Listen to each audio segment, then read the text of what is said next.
It's nice to meet you too. I'm Gabriel. I'm UNICEF's representative for here in Guyana and also for Suriname. Okay, that's pretty cool. I just have one question today for you. How can schools and universities better integrate climate education into their curriculum? Oh, thank you. That's a really brilliant and important question.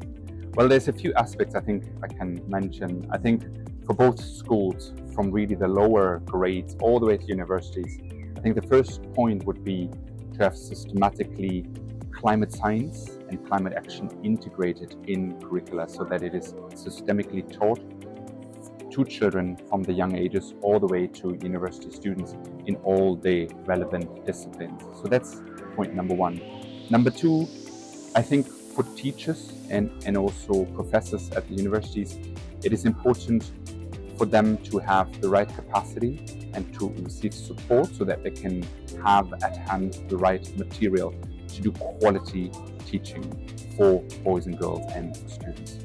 The third point that comes to mind is to link teaching and kind of theory to practice.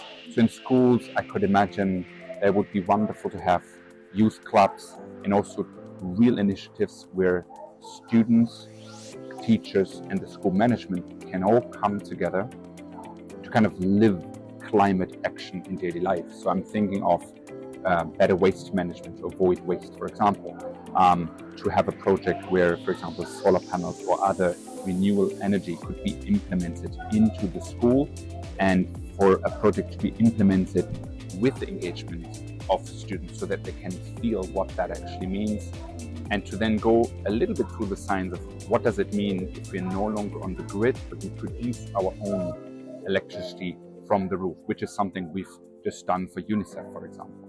And so in effect, we're now giving electricity back to the grid instead of pulling power from the grid.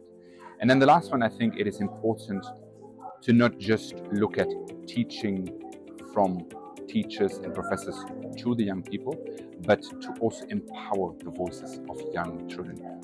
Boys and girls from a young age and also youth and young adults, they have a lot of ideas that adults don't always have. So there's a lot of initiative, a lot of passion, a lot of energy that can actually come from the students towards the teachers, towards the school management. And if that can be leveraged, I think it's going to be a really good package to look at climate action. Okay, thank you so much. Thank you for taking this. My pleasure.